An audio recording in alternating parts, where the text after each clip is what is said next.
ദൈവ തിരുനാമത്തിന് ഒരിക്കൽ കൂടി മഹത്വം അർപ്പിക്കുന്നു.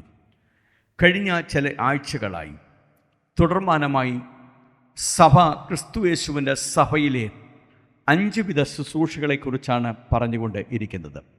യേശു കർത്താവിൻ്റെ തിരുരക്തത്താൽ വീണ്ടെടുക്കപ്പെട്ട സഭയുടെ ഭാഗമാകുന്ന ഞാനും നിങ്ങളും, അഥവാ ദോഹ ഇമ്മാനുവൽ റിവൈവൽ ചർച്ച്, ഈ സഭയ്ക്കകത്തും ദൈവം നമ്മോട് പറഞ്ഞിരിക്കുന്ന 5 വിധ ശുശ്രൂഷകൾ വെളിപ്പെടണം എന്നാണ് ദൈവം ആഗ്രഹിക്കുന്നത്. ആദിമ നൂറ്റാണ്ടിൽ വെളിപ്പെട്ടതായ അതേ കൃപ ഒട്ടും ചോരാതെ ദൈവം ഇന്ന് നമ്മൾക്ക് നൽകുവാൻ മതിയായ ദൈവമാണ്. Price the lord, hallelujah. ആദ്യത്തെ ആഴ്ച പ്രാരംഭത്തിൽ നാം അപ്പോസ്തോലൻ എന്ന വാക്കിനെ എടുത്തുകൊണ്ട് ആരാകുന്നു അപ്പോസ്തോലൻ, അപ്പോസ്തോലിക ദൗത്യം എന്താണ്, അതിൻ്റെ വില എന്താണ് ഇത്യാദി കാര്യങ്ങൾ ഓർമ്മിപ്പിക്കുവാൻ ഇടയായിത്തത്. രണ്ടാമത്തെ ആഴ്ച പ്രവാചകൻ എന്ന വാക്കാണ് നാം എടുക്കുവാൻ ഇടയായിത്തത്. പ്രവാചക ശുശ്രൂഷയിലേക്ക് ദൈവം വിളിച്ചു വേർതിരിച്ച ഒരു വ്യക്തിയെയും ഓരോ വ്യക്തികളെയും ആ വ്യക്തിയുടെ ജീവിതത്തിൻ്റെ ദൗത്യങ്ങളെക്കുറിച്ചും ആ വ്യക്തിയുള്ള ബന്ധത്തിൽ അദ്ദേഹം ചെയ്യേണ്ട കടമകളെയും കർത്തവ്യങ്ങളെക്കുറിച്ച് പറഞ്ഞ് നാം അതിൻ്റെ വിലയെക്കുറിച്ച് പറയുവാൻ ഇടയായിത്തീർന്നു. ഉപദേഷ്ടാവ് എന്ന് പറയുമ്പോൾ നാം ഈ പറഞ്ഞ വാക്കുകളൊക്കെയും ഹല്ലേലൂയ 1 കൊരിന്ത്യർ 12 അധ്യായത്തിൽ 28 വാക്യത്തിലും എഫേസ്യ ലേഖനത്തിലും നാം കാണുന്നു. എഫേസ്യ ലേഖനം, പ്രൈസ് ദി ലോർഡ്, ഹല്ലേലൂയ, 4 അധ്യായത്തിൽ അല്ലേ, 4 അധ്യായത്തിലൂടെ നാം ഈ ഭാഗം കാണുന്നുണ്ട്. 4 അധ്യായത്തിൻ്റെ 11 വാക്യം. ഈ 2 വാക്യങ്ങളെ ആസ്പദമാക്കിയാണ് കഴിഞ്ഞ ചില ആഴ്ചകളായി വചന ശുശ്രൂഷയുടെ ഈ ഒരു പരമ്പര, ഈ ഒരു സീരീസ് മുൻപോട്ട് പോയിക്കൊണ്ടിരിക്കുന്നത്. ഹല്ലേലൂയ. നാം ഇത് വ്യക്തമായി പഠിക്കുകയും മനസ്സിലാക്കുകയും ചെയ്യണം. ആരാണ് ഉപദേഷ്ടാവ്? ആരാണ് ഉപദേഷ്ടാവ്? Price the lord, hallelujah.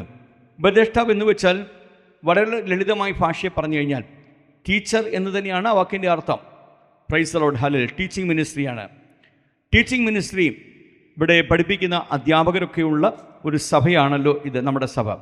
അപ്പോൾ ടീച്ചിങ് മിനിസ്ട്രി എന്നത് നമ്മൾ ഒരു സ്തോത്രം യോഗ്യതയുമില്ലാത്തവർക്കുള്ളതല്ല, മറിച്ച് താൻ ഏത് വിഷയത്തെ സംബന്ധിച്ച് പഠിപ്പിക്കുന്നുവോ ആ വിഷയത്തെ സംബന്ധിച്ച് ഒരു അവബോധമുള്ള വ്യക്തി ജീവിതമാണ് ആ ഒരു മിനിസ്ട്രിയിലേക്ക്, ആ ഒരു ശുശ്രൂഷയിലേക്ക്, ഭൗമിക ലോകത്തെ കുറഞ്ഞ പക്ഷം ഇന്നത്തെ ഇവിടുത്തെ ജീവിത സാഹചര്യത്തിൽ, നാട്ടിലെ സാഹചര്യങ്ങളിലും BEd അല്ലെങ്കിൽ MEd, ഹല്ലേലൂയ തുടർന്ന ഇത്യാദി കോഴ്സുകളൊക്കെ പഠിച്ചവർക്കാണല്ലോ സ്തോത്രം പഠിപ്പിക്കാനുള്ള യോഗ്യതകൾ കൊടുക്കുന്നത്. അങ്ങനെയാണെങ്കിൽ ദൈവസഭയെ പഠിപ്പിക്കുവാനും ദൈവപാദപീഠത്തെങ്കിൽ ഗുരുപാദപീഠത്തെങ്കിൽ ഇരിക്കുന്ന അവങ്കിൽ നിന്ന് പ്രാപിക്കുന്നതായ ജ്ഞാനത്തിലും പരിജ്ഞാനത്തിലും വേണം ഈ ശുശ്രൂഷ നിർവഹിക്കുവാൻ ഇടയായിത്തീരേണ്ടത്. ഞാൻ ആ വാക്ക് ഒന്നുകൂടെ ഉച്ചരിക്കാം.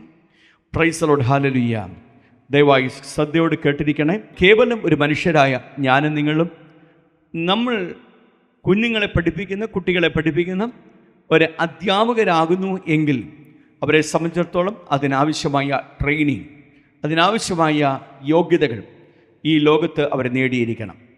അത്തരത്തിൽ യോഗ്യത നേടിയവരാണ് അധ്യാപകരായി പ്രവർത്തിക്കുന്നത്.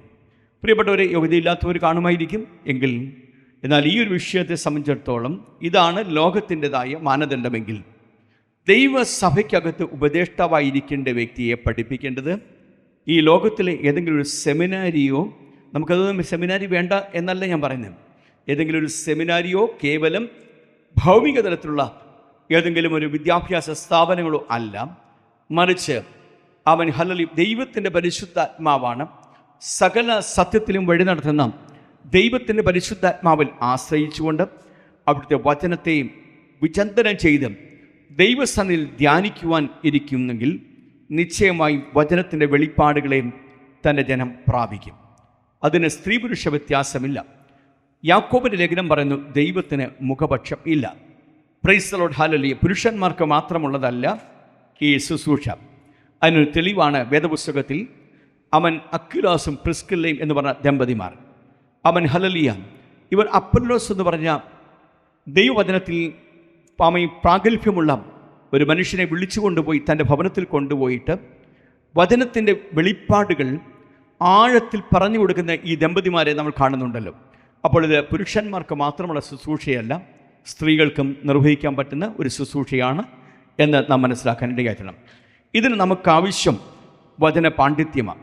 അവൻ ഹലലി വചനത്തിലുള്ളതായ നമുക്ക് അവൻ ജ്ഞാനമാണ്, പരിജ്ഞാനമാണ്. അവൻ ദൈവത്തിൻ്റെ സഭയ്ക്കകത്ത് ദൈവം വ്യത്യസ്തമായ ശുശ്രൂഷകൾ നിർവഹിക്കാൻ 5 വിധ ശുശ്രൂഷകന്മാരെ ആക്കി വച്ചിരിക്കുന്നു. അതിൽ ഉപദേഷ്ടാവ് എന്ന ശുശ്രൂഷയെക്കുറിച്ചാണ് നാം ഇപ്പോൾ പറഞ്ഞു തുടങ്ങിയത്. അത് സ്ത്രീ പുരുഷ വ്യത്യാസമില്ലാതെ സഹോദരന്മാർക്കും സഹോദരിമാർക്കും ചെയ്യാം. എന്നാൽ ഈ കാലഘട്ടം ഇത് സാങ്കേതിക വിദ്യകളുടെ ഒരു കാലഘട്ടമായതുകൊണ്ട് തന്നെ വളരെ വേഗത്തിൽ കാര്യങ്ങൾ ലോകത്തിൻ്റെ വിവിധ ഭാഗങ്ങളിൽ നിമിഷമാത്രം കൊണ്ട് എത്തപ്പെടുന്ന ഒരു കാലഘട്ടമായതുകൊണ്ട് തന്നെ വളരെ ഹലലിയ വിനയത്തോടെ ഞാൻ നിങ്ങളെ ഓർപ്പിക്കട്ടെ, വളരെ പരിജ്ഞാനത്തോടെ ഇത് ചെയ്യണം. പ്രവാചകൻ ഇങ്ങനെ പറഞ്ഞു, എൻ്റെ ജനം പരിജ്ഞാനമില്ലായാൽ നശിച്ചു പോകുന്നു എന്ന പദമുണ്ട്, ഇല്ലേ? നിങ്ങൾ വായിച്ചിട്ടുണ്ടല്ലോ. പ്രവചന പുസ്തകം പറയുകയാണ്, എൻ്റെ ജനം പരിജ്ഞാനമില്ലായാൽ നശിച്ചു പോകുന്നു എന്നാണ് പറഞ്ഞിരിക്കുന്നത്. ഇന്ന് അനേകർ പരിജ്ഞാനമില്ലാതെ ശുശ്രൂഷ നിർവഹിക്കുന്ന കാണുന്നുണ്ട്. വളരെ ശ്രദ്ധയോട് വളരെ വിനയത്തോടെ ഞാൻ നിങ്ങളോട് ഓർപ്പിക്കാൻ ആഗ്രഹിക്കുകയാണ്, ഇത് വളരെ പരിജ്ഞാനത്തോടെ ചെയ്യേണ്ട ഒരു ശുശ്രൂഷയാണ്. പരിജ്ഞാനമില്ലാതെ നിങ്ങൾ ഈ ഒരു ശുശ്രൂഷയിലേക്ക് ഇറങ്ങിത്തിരിക്കരുത്. ഈ ശുശ്രൂഷകളെക്കുറിച്ചൊക്കെ ഈ പറഞ്ഞുകൊണ്ടിരുന്നപ്പോൾ എന്നെ സമീപിച്ചതായും 3-4 സഹോദരങ്ങൾ എന്നോട് പറഞ്ഞു, പാസ്റ്റർ, ഈ ദിവസങ്ങളിൽ ഈ വചനങ്ങളൊക്കെ സംസാരിച്ചപ്പോൾ എനിക്കിപ്പോഴ് ഒരു കാര്യം ബോധ്യപ്പെട്ടു, എൻ്റെ മേലുള്ള കോളിംഗ് എന്താണെന്ന് എനിക്ക് മനസ്സിലായി എന്ന് പറഞ്ഞു. ആദ്യത്തെ 3 ശുശ്രൂഷകളെക്കുറിച്ചേ പറഞ്ഞുള്ളൂ. 3 ശുശ്രൂഷകൾ കേട്ടപ്പോൾ തന്നെ 4 സഹോദരങ്ങൾ എന്നോട് പറഞ്ഞു, എൻ്റെ മേലുള്ള കോളിംഗ് എന്താണെന്ന് എനിക്ക് ബോധ്യപ്പെട്ടു പാസ്റ്ററെ എന്ന് പറഞ്ഞു. ഞാൻ ഈ ശുശ്രൂഷയെക്കുറിച്ചൊക്കെ പറയുന്നതിൻ്റെ ഒരു സാരാംശം എന്താണെന്ന് വെച്ചാൽ, നമ്മുടെ മേലുള്ള കോളിംഗ് എന്താണെന്ന് നാം തിരിച്ചറിയണം. ഞാൻ ഈ ശുശ്രൂഷയെക്കുറിച്ച് പറയുമ്പോൾ ആ ഒരു കോളിംഗ്, ആ ഒരു യോഗ്യത, ആ ഒരു വിളി എന്നിലുണ്ടോ എന്ന് വ്യക്തമായി നാം മനസ്സിലാക്കാൻ വേണ്ടിയാണ് ഈ വിഷയങ്ങളൊക്കെ നാം എടുത്തുകൊണ്ടിരിക്കുന്നത്. അപ്പോൾ തന്നെ കള്ള നാണയങ്ങളെ നാം അതിലൂടെ മനസ്സിലാക്കുവാനുള്ള ജ്ഞാനവും പരിജ്ഞാനവും നമുക്കുണ്ടാകണം. Praise the lord, hallelujah. ഇവിടെ ഉപദേഷ്ടാവ് എന്നൊക്കെ പറയുമ്പോൾ ഉപദേഷ്ടാവിനെ കുറിച്ച് പറയുന്നത് ടീച്ചിങ് മിനിസ്ട്രിയാണ് എന്ന് ഞാൻ പറഞ്ഞല്ലോ. അപ്പോൾ ടീച്ചിങ് മിനിസ്ട്രിയിലേക്ക് പ്രവേശിക്കണമെങ്കിൽ കുറഞ്ഞ പക്ഷം പഠിപ്പിക്കുന്ന വിഷയങ്ങളെക്കുറിച്ച് ഒരു അവബോധം നമുക്കുണ്ടായിരിക്കണം. പ്രിയപ്പെട്ടവരെ, ഞാനൊരു കാര്യം നിങ്ങളോട് പറയാം. ദൈവം വിളിച്ചു എന്ന ബോധ്യമുള്ളവരാണ് ഈ ശുശ്രൂഷയ്ക്ക് ഹല്ലേലൂയ ഇറങ്ങിത്തിരിക്കേണ്ടത്. ഓരോ ശുശ്രൂഷകളെക്കുറിച്ച് പറയുമ്പോൾ അതിനകത്തൊരു കോളിംഗ് എനിക്കുണ്ടോ എന്ന് തിരിച്ചറിയാതെ ഈ ശുശ്രൂഷകൾക്ക് നിങ്ങൾ ചുമൽ കൊടുക്കാൻ പാടുള്ളതല്ല. Price the lord, hallelujah. അപ്പോൾ നാം ഇനി അതിനെക്കുറിച്ച് ഇതിന് അല്പം വിശദീകരണം ആവശ്യമുണ്ട് എന്ന് എന്നോട് പറഞ്ഞതിൻ്റെ വെളിച്ചത്തിലാണ് ഞാൻ ഈ ഭാഗം ഒക്കെ ഒന്ന് വീണ്ടും കൂടെ പറഞ്ഞു പോകുന്നത്. Price the lord, hallelujah. അതിൽ ചില കാര്യങ്ങൾ പറയട്ടെ. Price the lord, hallelujah. ഒന്ന്, ദൈവജനം വ്യക്തമായി പറഞ്ഞു കൊടുക്കുക എന്ന് ഞാൻ പറഞ്ഞല്ലോ. വായിക്കാം. നെഹമ്യാവിൻ്റെ പുസ്തകം 8-ാം അധ്യായം 8-ാമത്തെ വാക്യം ഒന്ന് വായിച്ചേ. ഇങ്ങനെ അവർ ദൈവത്തിന്റെ ന്യായപ്രമാണ പുസ്തകം തെളിവായി വായിച്ചു കേൾപ്പിക്കുകയും വായിച്ചത് ഗ്രഹിപ്പാൻ തക്കവണ്ണം അർത്ഥം പറഞ്ഞു കൊടുക്കുകയും ചെയ്തു. ആരെക്കുറിച്ചാണ് പറയുന്നത്? പരിജ്ഞാനമുള്ള ഒരു കൂട്ടം ജനം. നെഹമ്യാവിൻ്റെ പുസ്തകം 8-ാം അധ്യായം 8-ാമത്തെ വാക്യമാണ് നാം ഇപ്പോൾ വായിച്ചത്. Price the lord, hallelujah. വേണമെങ്കിൽ അല്പം കൂടെ കയറി വായിച്ചോളൂ. ആമേൻ, ഹല്ലേലൂയ. 2-3 വാക്യങ്ങൾ മുമ്പോട്ട് കയറി വായിച്ചോളൂ, മേളിലോട്ട്. എസ്രാ മഹാദേവമായ യഹോവയെ സ്തുതിച്ചു, ജനമൊക്കെയും കൈ ഉയർത്തി ആമേൻ ആമേൻ എന്ന് പ്രതിവചനം പറഞ്ഞ് വണങ്ങി സാഷ്ടാംഗം വീണ യഹോവയെ നമസ്കരിച്ചു. ജനം താന്താന്റെ നിലയിൽ തന്നെ നിന്നിരിക്കെ യേശുവ, ബാനി, ശെരബ്യാവ്, യാമീൻ, അക്കൂബ്, ശബത്തായി, ഹോദിയാവ്, മയസയാവ്, കെലീത്ത, അസരിയാവ്, യോസാബാദ്, ഹാനാൻ, പെലായാവ് എന്നിവരും ലേവ്യരും ജനത്തിന് ന്യായപ്രമാണത്തെ പൊരുൾ തിരിച്ചു കൊടുത്തു. ഇങ്ങനെ അവർ ദൈവത്തിന്റെ ന്യായപ്രമാണ പുസ്തകം തെളിവായി വായിച്ചു കേൾപ്പിക്കുകയും വായിച്ചത് ഗ്രഹിപ്പാൻ തക്കവണ്ണം അർത്ഥം പറഞ്ഞു കൊടുക്കുകയും ചെയ്തു. പഴയ നിയമസഭയ്ക്കകത്ത് ദൈവവചനത്തെ പഠിപ്പിക്കുന്ന ഒരു ഹല്ലേലൂയ നിയോഗമുള്ളവർ ഉണ്ടായിരുന്നു.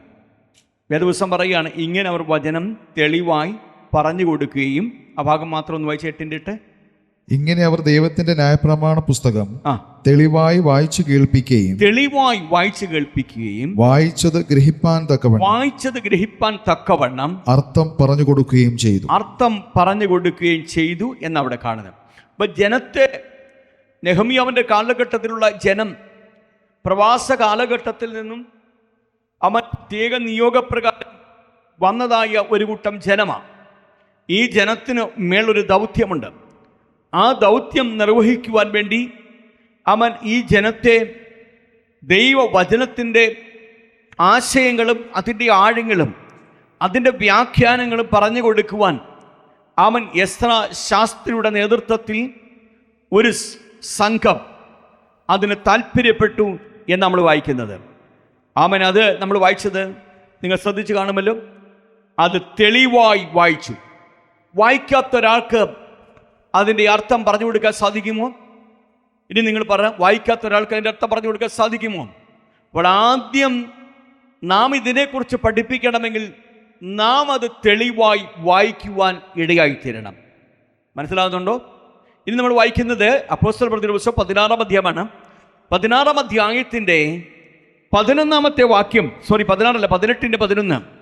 അവിടെ കഴിഞ്ഞ ആഴ്ച ഞാൻ ആ ഭാഗം ഒന്ന് ഉദ്ധരിച്ചു പോയി. ആ ഭാഗത്തിൽ നാം അവിടെ കാണുകയാണ്, 1 ആണ്ടും 6 മാസവും കൊരിന്ത്യ പട്ടണത്തിൽ താമസിച്ചുകൊണ്ട് ദൈവത്തിൻ്റെ ദാസനാകുന്ന പൗലോസ്ലീയ വചനത്തെ വളരെ വ്യക്തമായി തൻ്റെ ജനത്തിന് പറഞ്ഞു കൊടുക്കുന്നതായി നാം അവിടെ കാണുകയാണ്. വായിക്കാം 18-11. അങ്ങനെ അവൻ 1 ആണ്ടും 6 മാസവും അവരുടെ ഇടയിൽ ദൈവവചനം ഉപദേശിച്ചുകൊണ്ട് താമസിച്ചു എന്നത്രേ നാം അവിടെ കാണുന്നത്. അപ്പോൾ ഉപദേശിക്കുന്ന ഒരു ശുശ്രൂഷ ഹല്ലേലൂയ ഇതിനകത്ത് കാണുകയാണ്. പ്രിയപ്പെട്ടവരെ, പ്രൈസ് ദി ലോർഡ്, ഹല്ലേലൂയ. ആ ജനത്തെ ദൈവസന്നിധിയിൽ നേടുവാൻ വേണ്ടി അവരെ ഉപദേശിച്ച് ആ സഭയെ ഉറപ്പിക്കുന്ന ശുശ്രൂഷ. ഈ സഭയ്ക്കകത്ത് മാത്രമല്ല, എല്ലാ സഭകളിലും ഉപദേഷ്ടാക്കന്മാരെ ആവശ്യമാണ്. അവരെ എന്തിനാണ് ആവശ്യമെന്നറിയാമോ? ഉറപ്പിക്കുവാൻ. മനസ്സിലാകുന്നുണ്ടോ? ഒന്നുകൂടെ വായിച്ച ഭാഗം 18-11. അവരുടെ ഇടയിൽ ദൈവവചനം ഉപദേശിച്ചുകൊണ്ട് താമസിച്ചു. ആമേൻ. ഇപ്പോൾ നമ്മൾ വായിച്ചത് ദൈവത്തിൻ്റെ സഭയെക്കുറിച്ച് അവിടെ പറഞ്ഞ കൊരിന്ത്യയിലെ സഭ പൗലോസ്ലീഹ സ്ഥാപിച്ച സഭയാണ്. ആ സഭയിൽ ആ ജനത്തെ ഉറപ്പിക്കുക, സഭയെ ഉറപ്പിക്കുവാൻ ദൈവം ഒരുക്കിയ ദൈവത്തിൻ്റെ മനുഷ്യനായിരുന്നു പൗലോസ്ലീഹ. ഈ ശുശ്രൂഷ നിർവഹിക്കുവാൻ അദ്ദേഹം അവിടെ സാധ്യമായി തീർന്നു. രണ്ടാമതായി നാം കാണുന്നത്, ഉപദേഷ്ടാവ് എന്ന നിലയിൽ ദൈവം നമ്മെ വിളിച്ചിട്ടുണ്ടെങ്കിൽ അതെന്തിനാണെന്നറിയാമോ? ശിഷ്യരെ സൃഷ്ടിച്ചെടുക്കുവാൻ വേണ്ടിയാണ്. Price the Lord. പറയുന്ന വാക്കുകൾ നിങ്ങൾ ശ്രദ്ധയോട് കേൾക്കണം. മത്തായി സുവിശേഷം 28-ാം അധ്യായം 19-20 വാക്യങ്ങൾ ഒന്ന് വായിക്കാം. ആകയാൽ നിങ്ങൾ പുറപ്പെട്ട് പിതാവിന്റെയും പുത്രന്റെയും പരിശുദ്ധാത്മാവിന്റെയും നാമത്തിൽ സ്നാനം കഴിപ്പിച്ചും ഞാൻ നിങ്ങളോട് കൽപ്പിച്ചതൊക്കെയും പ്രമാണിപ്പാൻ തക്കവണ്ണം ഉപദേശിച്ചും കൊണ്ട് സകല ജാതികളെയും ശിഷ്യരാക്കിക്കൊള്ളുവിൻ. 19-20 വാക്യങ്ങൾ നമ്മോട് പറയുന്നത് ശിഷ്യരാക്കണം എന്ന പദമാണ്. Price the Lord. എൻ്റെ ശിഷ്യരാക്കുക എന്നല്ല. ഉപദേശിക്കുന്ന എൻ്റെ ശിഷ്യരായി നിങ്ങൾ എൻ്റെ പിന്നാലെ ഒരു അനുചര വൃന്ദത്തെ സൃഷ്ടിക്കുന്ന ഒരു പരിപാടിയല്ല ക്രിസ്തീയ സഭയിലെ ഉപദേഷ്ടാവ് എന്ന് പറഞ്ഞ ശുശ്രൂഷ. Price the lord, hallelujah. പ്രിയപ്പെട്ടവർ, വളരെ നന്നായി പഠിച്ചു പോണേ. ക്രിസ്തീയ സഭയിലെ ഉപദേഷ്ടാവ് എന്ന ശുശ്രൂഷ അത് എൻ്റെ അനുചരരാക്കി ഉപദേശിക്കുന്നവൻ്റെ ശിഷ്യത്വ പദവിയിലേക്ക് അവരെ കൊണ്ടുവരികയല്ല, മറിച്ച് ക്രിസ്തു യേശുവിൻ്റെ ശിഷ്യത്വ പദവിയിലേക്കാണ് അവരെ ഒരുക്കുന്നത്. 2 തീമോഥെയോസിൻ്റെ ലേഖനം 2-ാം അധ്യായം 2-ാമത്തെ വാക്യം കൊണ്ട് നമുക്ക് ഇതിനോട് ചേർന്ന് ഈ ഒരു ആശയത്തോട് ബന്ധത്തിൽ നമുക്ക് കാണുവാൻ സാധ്യമാണ്. നീ പല സാക്ഷികളുടെ മുൻപാകെ എന്നോട് കേട്ടതെല്ലാം മറ്റുള്ളവരെ ഉപദേശിപ്പാൻ സമർത്ഥരായ വിശ്വസ്ത മനുഷ്യരെ ഭരമേൽപ്പിക്കുക. ആമേൻ. സമർത്ഥരായ വിശ്വസ്ത മനുഷ്യരെ ഭരമേൽപ്പിക്കുക. ആരെയാണ്? എന്നോട് കേട്ടതെല്ലാം, എങ്കിൽ നിന്ന് പൗലോസ്ലീഹ പറയുക, എങ്കിൽ നിന്ന് കേട്ടതെല്ലാം, ആമേൻ ഹല്ലേലൂയ, നീ കേട്ടതെല്ലാം അത് ഉപദേശിക്കുവാൻ സമർത്ഥരായ മനുഷ്യരെ നീ ഭരമേൽപ്പിക്കണം. നോക്കണമേ, അപ്പോൾ അടുത്ത ഒരു തലത്തിലേക്ക് ശിഷ്യരെ ഒരുക്കിക്കൊണ്ടുവരികയാണ് ഒരു ഉപദേഷ്ടാവിൻ്റെ ഡ്യൂട്ടി, കർത്തവ്യം. Price the lord, hallelujah. ദൈവം നമ്മെ കൊണ്ട് അത് ചെയ്യിപ്പിക്കുവാൻ ഇടയായിത്തീരട്ടെ. നമ്മൾ അടുത്തത് കാണുന്നത്, ജനത്തെ അവർ കാലാകാലങ്ങളിൽ സഭയിലേക്ക് കടന്നുകൂടുന്ന തെറ്റായ ഉപദേശങ്ങളിൽ നിന്നും സഭയെ, ജനത്തെ അവൻ സംരക്ഷിച്ച് അവൻ നടത്തുന്ന ഒരു വിധത്തെക്കുറിച്ചാണ് നാം അത് കാണുന്നത്. 1 തീമോഥെയോസിൽ എഴുതിയ ലേഖനം 1-ാം അധ്യായം 3-ാമത്തെ വാക്യം ദയവായി എടുത്താലും. അന്യഥ ഉപദേശിക്കരുതെന്നും വിശ്വാസമെന്ന ദൈവവ്യവസ്ഥയ്ക്കല്ല, തർക്കങ്ങൾക്ക് മാത്രം ഉതകുന്ന കെട്ടുകഥകളെയും അന്തമില്ലാത്ത വംശാവലികളെയും ശ്രദ്ധിക്കരുതെന്നും ചിലരോട് ആജ്ഞാപിക്കേണ്ടതിന് നീ എഫെസോസിൽ താമസിക്കണമെന്ന് ഞാൻ മക്കതോനിക്ക് പോകുമ്പോൾ അപേക്ഷിച്ചതുപോലെ ഇപ്പോഴും ചെയ്യുന്നു. ഞാൻ ഒരു ഭാഗം കൊണ്ട് എടുക്കട്ടെ. Price the lord, hallelujah. അതിൻ്റെ ആമേൻ ഹല്ലേലൂയ 6-ാമത്തെ വാക്യം ഒന്ന് എടുത്തേ. 6-ാമത്തെ വാക്യം. ചിലർ ഇവ വിട്ടുമാറി വൃഥാവാദത്തിലേക്ക് തിരിഞ്ഞ് ധർമ്മോപദേഷ്ടാക്കന്മാരായി പനിച്ചിരിക്കുന്നു. തങ്ങൾ പറയുന്നത് ഇന്നതെന്നും സ്ഥാപിക്കുന്നത് ഇന്നതെന്നും ഗ്രഹിക്കുന്നില്ല താനും. നിങ്ങൾ ആ ഭാഗം ശ്രദ്ധയോട് കേൾക്കണം. ചിലർ ഇതൊക്കെ വിട്ടുമാറി. 6-ാമത്തെ വാക്യം. ചിലർ ഇവ വിട്ടുമാറി വൃഥാവാദത്തിലേക്ക് തിരിഞ്ഞ്, എന്ന് പറഞ്ഞാൽ നിത്യതയ്ക്ക് നമ്മെ നടത്തുവാൻ പര്യാപ്തമല്ലാത്ത വൃഥാവാദം എന്ന് വെച്ചാൽ പ്രയോജനമില്ലാത്ത വാദത്തിലേക്ക് മാറി ധർമ്മ ഉപദേഷ്ടകന്മാർ ആയിരിക്കുവാൻ വാഞ്ചിക്കുന്നു. ഇന്നങ്ങനെ ഒത്തിരി പേരെ നമ്മൾ സോഷ്യൽ മീഡിയ കാണുന്നുണ്ട്. ഒരാശയം പറഞ്ഞിട്ട് ആശയത്തെ സാധൂകരിക്കുവാൻ ഇവിടുന്ന് കുറേ വാക്കുകളൊക്കെ പറഞ്ഞിട്ട് ഇതാകുന്ന ഉപദേശമെന്ന് പറഞ്ഞു പഠിപ്പിക്കുന്ന, അല്ല ഇതാകുന്ന ആ വചനത്തിൻ്റെ വ്യാഖ്യാനം എന്ന് പറയുന്ന ഒത്തിരി ആളുകൾ കാണുന്നു. വേദപുസ്തകം പറയുന്നു അത് വൃഥ ധർമ്മ ഉപദേഷ്ടകന്മാരാണ്. ഹല്ലേലൂയ. 3-ാമത്തെ വാക്യം ഒന്നുകൂടെ വായിക്കാം. അന്യത ഉപദേശിക്കരുതെന്നും വിശ്വാസം എന്ന ദൈവവ്യവസ്ഥയ്ക്കല്ല, തർക്കങ്ങൾക്ക് മാത്രം ഉതകുന്ന കെട്ടുകഥകളെയും അന്തമില്ലാത്ത വംശാവലികളെയും ശ്രദ്ധിക്കരുതെന്നും ചിലരോട് ആജ്ഞാപിക്കേണ്ടതിന്. അപ്പൊ ഇത്തരം കാര്യങ്ങൾ സഭയിൽ ഉണ്ടാകാം. ഇത്തരം സംഭവങ്ങൾ വിശ്വാസികൾക്കിടയിൽ വരാം. അവിടെ ജനത്തെ അവരുടേതായ തെറ്റായ വഴിയിൽ നിന്ന് അവരെ നേരായ മാർഗത്തിൽ നടത്തുവാൻ ഉപദേശിക്കുവാൻ പ്രാപ്തരാകണം ഉപദേഷ്ടാവ്. മനസ്സിലായോ? നിങ്ങൾക്കത് മനസ്സിലായിക്കണോ? തെറ്റായ കാലാകാലങ്ങളിൽ വിശ്വാസത്തെ ഹനിക്കുന്ന, ക്രിസ്തുയേശുവിന്റെ രക്ഷയെ ഹനിക്കുന്ന വാദഗതികളും അത്തരത്തിലുള്ള കാര്യങ്ങളും പറഞ്ഞുകൊണ്ട് വിശ്വാസിയുടെ ഹൃദയത്തിനകത്ത് ആമേൻ ഹല്ലേലൂയ സംശയത്തിൻ്റെ വാക്കുകളെയും ആശയങ്ങളെയും കൊണ്ടുവന്നിട്ട് പിശാച് ആമേൻ ഹല്ലേലൂയ അത്തരത്തിൽ ഇടപെടുമ്പോൾ അങ്ങനെ ഉള്ളവരുടെ ആശയത്തിൽ നിന്നും അങ്ങനെ ഉള്ളവരുടെ വാദഗതികളിൽ നിന്നും സഭയെ സംരക്ഷിക്കേണ്ട ദൗത്യം ഉപദേഷ്ടാക്കന്മാർക്ക് ഉണ്ട്. Price the lord, hallelujah. ഇനി നമ്മൾ പറയുന്നത് പ്രൈസ് ദി ലോർഡ്, ഹല്ലേലൂയ, ആമേൻ. ഇതൊക്കെ നമ്മൾ പറയണമെങ്കിൽ നമ്മളുടെ ജീവിതം വചനത്തിൽ ആയിരിക്കണം. Price the lord, hallelujah. ഉപദേഷ്ടാവ് എന്ന് പറഞ്ഞാൽ വചനപ്രകാരം ഞാൻ ഉപദേശിക്കുന്ന ആ വചനത്തിനനുസരിച്ച് ജീവിക്കുവാൻ ഞാൻ താല്പര്യപ്പെടുന്ന വ്യക്തിയായിരിക്കണം. അതിന് ആധാരമായി മത്തായി എഴുതിയ സുവിശേഷം 28-ാം അധ്യായം 19-20 വാക്യങ്ങളാണ് വീണ്ടും നമ്മൾ വായിക്കുന്നത്. ഞാൻ നിങ്ങളോട് കൽപ്പിച്ചതൊക്കെയും പ്രമാണിച്ചുകൊണ്ട് എന്നാ പറഞ്ഞിരിക്കുന്നില്ലേ? ഞാൻ നിങ്ങളോട് കൽപ്പിച്ചതൊക്കെയും പ്രമാണിപ്പാൻ തക്കവണ്ണം എന്ന് പറയണമെങ്കിൽ ഞാൻ പ്രമാണിക്കാതെ എനിക്കിത് പ്രമാണിപ്പിക്കാൻ ഒരു ജനത്തെ അതിലേക്ക് നടത്താൻ കഴിയുമോ? അപ്പോൾ ഉപദേശിക്കുന്ന ഒരു ഉപദേശി അല്ലെങ്കിൽ പഠിപ്പിക്കുന്ന ടീച്ചർ മാതൃകാ ജീവിതം കാണിക്കുന്ന വ്യക്തി ആയിരിക്കണം. 1 തീമോഥെയോസ് ലേഖനം 4-ാം അധ്യായം 16-ാമത്തെ വാക്യം എടുത്തേ.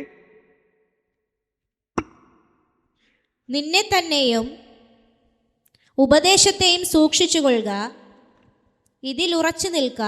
അങ്ങനെ ചെയ്താൽ നീ നിന്നെയും നിന്റെ പ്രസംഗം കേൾക്കുന്നവരെയും രക്ഷിക്കും. നിന്നെ തന്നെയും ഉപദേശത്തെയും സൂക്ഷിച്ചുകൊള്ളുക. നിജപുത്രനായ പൗലോസിന്റെ നിജപുത്രനായ തീമോഥെയോസിനോട് പറയുക, നിന്നെ തന്നെയും നിന്റെ ഉപദേശത്തെയും നീ സൂക്ഷിക്കണം. Price the lord, hallelujah.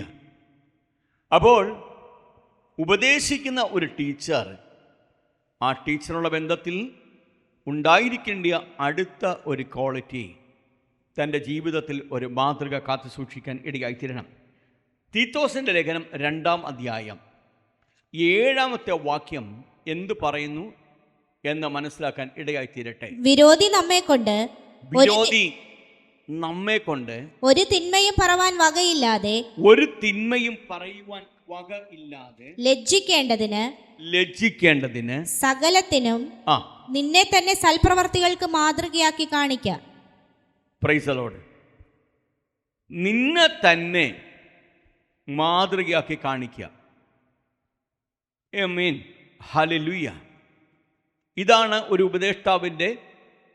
ഉപദേഷ്ടാവിൻ്റെ കോളിങ്ങിൻ്റെ പുറകിലുള്ള വിളി. എനിക്കും നിങ്ങൾക്കും ഈ ഒരു കോളിംഗ് ഉണ്ടോ എന്ന് സ്വയം ഒന്ന് വിശകലനം ചെയ്യുക. ഇനി അതിനെ വിശദീകരിക്കണോ? ഞാൻ ഒന്നുകൂടെ പറയാം. ഞാൻ കഴിഞ്ഞ ആഴ്ച നിങ്ങളോട് പറഞ്ഞു, യാക്കോബിൻ്റെ ലേഖനം 4-ാം അധ്യായം 1-ാമത്തെ വാക്യം ഒന്നെടുത്തേ. 3:1 സഹോദരന്മാരെ, അധികം ശിക്ഷാവിധി വരുമെന്ന് നിങ്ങളിൽ അനേകർ ഉപദേഷ്ടാക്കന്മാർ ആകരുത്. Price the Lord. നിങ്ങളിൽ അധികം ശിക്ഷാവിധി വരുമെന്ന് അറിഞ്ഞ് നിങ്ങളിൽ അനേകർ ഉപദേഷ്ടാക്കന്മാർ ആകരുത്. ഞാൻ ഈ കാര്യം പറഞ്ഞപ്പോൾ ഈ വചന ശുശ്രൂഷയ്ക്ക് ശേഷമായി ഒരു ദൈവദാസൻ, നമ്മുടെ സഭയിലെ കർത്താവിൻ്റെ ദാസൻ ഒരാൾ എന്നോട് പറയാനിടയായി തീർന്നു. അല്പം കൂടെ അതിൻ്റെ ആഴത്തെക്കുറിച്ച് അദ്ദേഹം ധരിച്ചിരുന്ന വിഷയത്തിൽ നിന്ന് മാറി കേൾപ്പാനിടയായി തീർന്നു.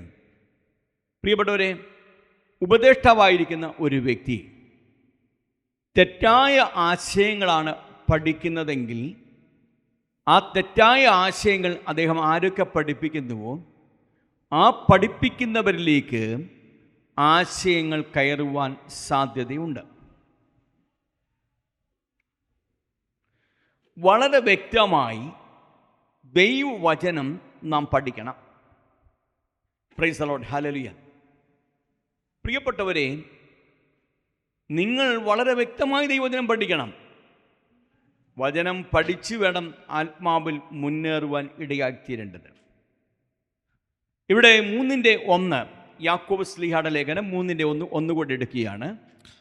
സഹോദരന്മാരെ, അധികം ശിക്ഷാവിധി വരുമെന്നറിഞ്ഞ് നിങ്ങളിൽ അനേകർ ഉപദേഷ്ടാക്കന്മാർ ആകരുത്. അപ്പം നമുക്ക് ഉപദേഷ്ടാവിനെ സംബന്ധിച്ചിടത്തോളം ആദ്യം പറഞ്ഞ 2 ശുശ്രൂഷകളേക്കാൾ ഉപരിയായി ഒരു വാക്ക് പറയുകയാണ്. അവരോട് അപ്പോസ്തലന്മാരോട് പറഞ്ഞില്ല ഈ വാക്ക്. ആമൻ, ഹല്ലേലൂയ. ശ്രദ്ധയോട് കേൾക്കണേ. പ്രവാചകന്മാരോട് ഈ വാക്ക് പറഞ്ഞില്ല. ഉപദേഷ്ടാവിനോട് പറയുകയാണ്, അധികം ശിക്ഷാവധി നിനക്ക് വരും. ഉപദേശിക്കുന്നവർ വളരെ സൂക്ഷിച്ചു വേണം ഉപദേശിക്കാൻ. ഏറെ കിട്ടിയവനോട് ഏറെ ചോദിക്കും എന്ന് തിരുവചനത്തിൽ, സുവിശേഷത്തിൽ നാം കാണുന്നുണ്ട്. പ്രിയപ്പെട്ടവരെ, ഞാൻ ദൈവവചനം അനുസരിച്ച് ജീവിക്കുന്നില്ല എങ്കിൽ, ഞാൻ വചനത്തിൽ നിന്ന് മാറി ഒരു നവ ഉപദേശം സ്ഥാപിച്ച് അതിലൂടെ മറ്റുള്ളവരുടെ നിത്യത നഷ്ടപ്പെടുത്തുന്നു എങ്കിൽ അവരുടെ രക്തം സംബന്ധിച്ച് എന്നോട് ദൈവം കണക്ക് ചോദിക്കും. ഏകദേശം 17-ാം നൂറ്റാണ്ടിൽ ജീവിച്ചിരുന്ന ഒരു ബ്രാഹ്മണ കുടുംബത്തിൽ നിന്നും രക്ഷയുടെ അനുഭവത്തിൽ വന്ന് അവൻ ഒരു വ്യക്തിയെക്കുറിച്ച് ഞാനൊന്ന് പറഞ്ഞു പോകാം. Price the lord, hallelujah. Ramar Iyer എന്ന് പറഞ്ഞ ഒരു വ്യക്തി. അങ്ങനെ പറഞ്ഞാൽ നിങ്ങൾക്ക് മനസ്സിലാകത്തില്ലായിരിക്കാം. അഗാധമായ സംസ്കൃത പാണ്ഡിത്യമുള്ള, അഗാധമായ തമിഴ് മലയാളം ഭാഷകളെക്കുറിച്ച് അറിവുള്ള, ശാസ്ത്രീയ സംഗീതം വളരെ നന്നായി പഠിച്ചതായ ഒരു വ്യക്തിയായിരുന്നു ഈ മനുഷ്യൻ, Ramar Iyer. Price the lord, hallelujah. ഇദ്ദേഹത്തിൻ്റെ പേര് ഞാനത് പറയാം. 1800, അതായത് 18-ാം നൂറ്റാണ്ടിൽ അദ്ദേഹം തൻ്റെ മാതാവിനോടുള്ള ബന്ധത്തിൽ ക്രിസ്തുവേശുള്ള സൗഖ്യത്തെ രുചിച്ചറിഞ്ഞായ ഈ ബ്രാഹ്മണ കുടുംബം, ഈ പ്രിയപ്പെട്ടവനുൾപ്പെടെ ഈ കുടുംബം യേശു ക്രിസ്തുവിൻ്റെ രക്ഷിതാവും കർത്താവും നാഥനുമായി സ്വീകരിച്ചു. അതിനുശേഷമായി 1874-ാം ആണ്ടിൽ പ്രൈസ് CMI സഭയിലെ ഒരു വൈദികനായി, ഡീക്കനായി ശുശ്രൂഷ ആരംഭിച്ചതാണ്. അദ്ദേഹത്തിൻ്റെ പേര് യൂസ്തോസ് ജോസഫ് എന്നാണ്. വളരെയധികം സംഗീതം, ശാസ്ത്രീയ സംഗീതത്തിൽ ചിട്ടപ്പെടുത്തിയ ക്രൈസ്തവ ശുശ്രൂഷകനായിരുന്നു അദ്ദേഹം. നാം പാടുന്ന പാട്ടുകൾ പലതും അദ്ദേഹം രചിച്ചിട്ടുള്ളത്. Praise the lord, hallelujah. സ്തുതിപ്പിൻ സ്തുതിപ്പിൻ യേശുദേവനേ, ഹല്ലേലൂയ പാടി സ്തുതിപ്പിൻ സ്തുതിപ്പിൻ യേശുദേവനേ. എന്നാൽ ഇദ്ദേഹം 1875-ൽ അവൻ ഹല്ലേലൂയ ദൈവ ഉണർവ് ശുശ്രൂഷകനായി, ഉണർവ് ശുശ്രൂഷ ചെയ്യുന്ന പട്ടക്കാരനായിരിക്കുമ്പോൾ അദ്ദേഹത്തുള്ള ബന്ധത്തിൽ, ഒരു പ്രവാചകനുള്ള ബന്ധത്തിൽ അവൻ ഒരു വലിയ ഗ്രൂപ്പ് അദ്ദേഹത്തോട് ചേരുവാനിടയായിരുന്നു. ആ ഗ്രൂപ്പിനുള്ള ബന്ധത്തിൽ അദ്ദേഹം നേതൃത്വം കൊടുത്തുകൊണ്ടിരുന്നു. അതിനുശേഷമായി അദ്ദേഹം ഒരു പ്രവചനം നടത്തി. ആ പ്രവചനം തൻ്റെ അനുയായികളോട് പറഞ്ഞു, 5.5 വർഷം കഴിയുമ്പോൾ യേശു കർത്താവ് ഈ ഭൂമിയിലേക്ക് വരും എന്ന് പറഞ്ഞു. അങ്ങനെ യേശു കർത്താവ് വരും എന്ന് വേദവിപരീതം പറയുന്ന പശ്ചാത്തലത്തിൽ ഇദ്ദേഹത്തെ സഭയിൽ നിന്ന് വൈദിക സ്ഥാനത്തു നിന്ന് നീക്കി. വൈദിക സ്ഥാനത്തു നീക്കിയ ഇദ്ദേഹം ഒരു സ്വതന്ത്ര സഭ കേരളത്തിൽ സ്ഥാപിച്ചു. Price the lord, hallelujah. അവരെയാണ് പിന്നത്തേതിൽ അഞ്ചരക്കാർ എന്ന പേരിലൂടെ അറിയപ്പെടുന്നത്. ഇദ്ദേഹം പിന്നീട് ക്രിസ്തീയ മാർഗത്തിൽ നിന്നൊക്കെ വ്യതിചലിച്ച് തൻ്റെ പഴയ പൂർവ്വ മതമായ ഹിന്ദു മതത്തോടൊക്കെ ചേർന്ന് ക്രിസ്ത്യൻ ആശയങ്ങളും ഹിന്ദുത്വ ആശയങ്ങളും ഒരുമിച്ച് കൂട്ടിച്ചേർത്ത് പോയി. ഹല്ലേലൂയ. ആ മതം യൂയോ മതം എന്ന പേരിലാണ് ഇന്ന് അറിയപ്പെടുന്നത്. Price the Lord. യൂയോ മതം എന്ന പേരിൽ അറിയപ്പെടുന്ന ഈ ഗ്രൂപ്പിലേക്ക് വന്ന ഈ വ്യക്തിവിധങ്ങളെല്ലാവരും, ഞാൻ പറയുന്ന ശ്രദ്ധയോടുകൾക്ക്, 5.5 വർഷക്കാലം കർത്താവിൻ്റെ വരവ് നോക്കിയിരുന്നു. ഹല്ലേലൂയ. 5.5 വർഷക്കാലം കർത്താവിൻ്റെ വരവ് നോക്കി. തങ്ങളുടെ വസ്തുവകളെല്ലാം വിറ്റു, തങ്ങളുടെ സ്വർണ്ണമെല്ലാം വിറ്റു. ഇതെല്ലാം കൂടെ ഒരുമിച്ച് കൊണ്ടുപോയി ഒരുമിച്ച് ഒരിടത്ത് പാർത്തു. ഇവരെല്ലാം ഹല്ലേലൂയ. കേരള പെന്തക്കോസ്ത് ചരിത്രമൊക്കെ എടുത്ത് പഠിക്കുമ്പോൾ നമുക്ക് കാണാൻ സാധിക്കും, ഈ സ്വർണ്ണമൊക്കെ ആദ്യം ഉപേക്ഷിച്ചത് ഈ കൂട്ടര. Praise the lord, hallelujah. അപ്പോൾ ഇങ്ങനെ അതിനുശേഷം വേർപാടിൻ്റെ ഉപദേശം വന്നു, ബദറൻ ഉപദേശം വന്നു. അതിനുശേഷമാണ് പെന്തക്കോസ്ത് ഉപദേശം വരുന്നത്. ഇതായിരുന്നു ഇതിൻ്റെ കേരള സഭാചരിത്രത്തിൻ്റെ പശ്ചാത്തലം. അപ്പോൾ ഈ ഒരു അനുഭവത്തിൽ മുൻപോട്ട് പോയി. 5.5 വർഷക്കാലം കഴിഞ്ഞ് കർത്താവ് വന്നില്ല. Price the lord, hallelujah. അങ്ങനെ അവരുടെ പ്രത്യേക മതമായി നിലകൊള്ളാൻ തുടങ്ങി. അദ്ദേഹത്തിൻ്റെ ആശയങ്ങൾ, അദ്ദേഹം പേര് വീണ്ടും മാറ്റി. ആ പേരൊക്കെ മാറ്റിയിട്ട് ഹല്ലേലൂയ, സ്തോത്രം, ആ പേരിനോട് ചേർന്ന് ക്രിസ്ത്യൻ, ഹിന്ദു, മുസ്ലിം നാമം കൂടെ വെച്ചുകൊണ്ട് അദ്ദേഹത്തിൻ്റെ പേരൊക്കെ മാറ്റിയിടയത്.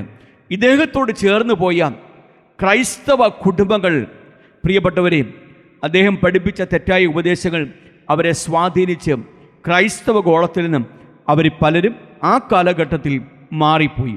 നോക്കണം, ഒരൊറ്റ വ്യക്തി ദൈവവചനത്തെ വികലമായി പഠിച്ചപ്പോൾ ആ വ്യക്തിയെ പിശാച് സ്വാധീനിച്ച് അദ്ദേഹത്തോടു കൂടെ ചേർന്ന ഒരു വലിയ സമൂഹത്തെ മുഴുവൻ തെറ്റിക്കാൻ ഇടയായി തീർന്നു. എങ്കിൽ പ്രിയപ്പെട്ടവരെ, യാക്കോബ് ശ്ലീഹയുടെ ലേഖനം 3-ാം അധ്യായം 1-ാമത്തെ വാക്യം പറയുന്നു, അതുകൊണ്ട് അധികം ശിക്ഷാവിധി വരും എന്ന് അറിഞ്ഞുകൊണ്ട് നാം ആമൻ ഹല്ലേലൂയ ഉപദേഷ്ടാവ് ആകരുതേ.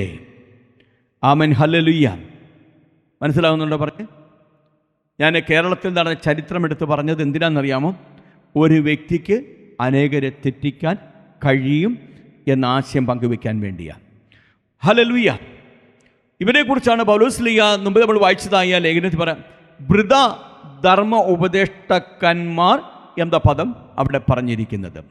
തങ്ങൾ പറയുന്നത് എന്താണെന്ന് അറിയാതെ വാദഗതികൾ ഉന്നയിച്ചുകൊണ്ട് തങ്ങൾക്കൊരു അനുചരവൃന്ദത്തെ സൃഷ്ടിക്കുക.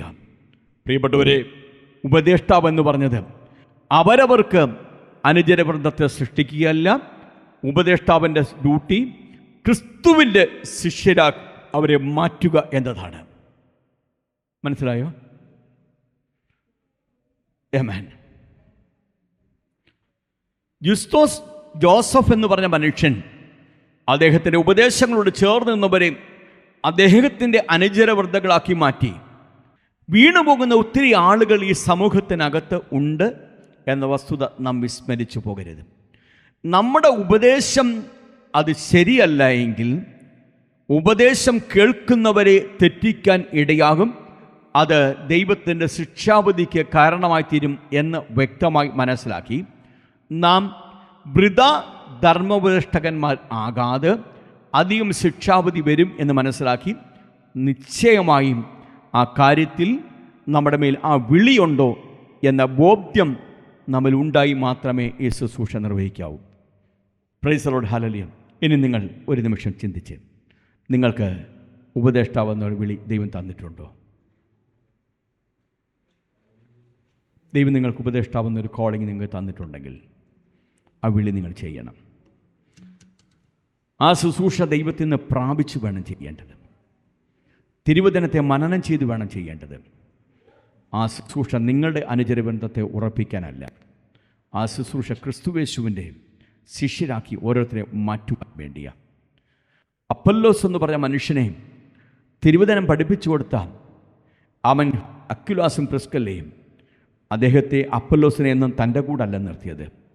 അദ്ദേഹത്തെ അപ്പൊല്ലോസിൻ്റെ ശുശ്രൂഷയ്ക്ക് വേണ്ടി അവൻ പോകുവാൻ അനുവദിച്ചു കൊടുത്ത ഒരു മേഖലയാണ്. നോക്കണം, അതുകൊണ്ട് അർത്ഥമാക്കുന്നത് നാം നമ്മുടെ അനുചരവൃന്ദത്തെ അല്ല, പഠിപ്പിക്കുവാൻ യോഗ്യതയുണ്ടെങ്കിൽ, പഠിപ്പിക്കുവാൻ കോളിംഗ് ഉണ്ടെങ്കിൽ അത് ക്രിസ്തുവിൻ്റെ വചനത്തെ വ്യക്തമായി പറഞ്ഞു കൊടുത്ത് ക്രിസ്തുവിൻ്റെ ശിഷ്യത്വ പദവിയിലേക്കാണ് അവരെ കൊണ്ടുവരേണ്ടത്.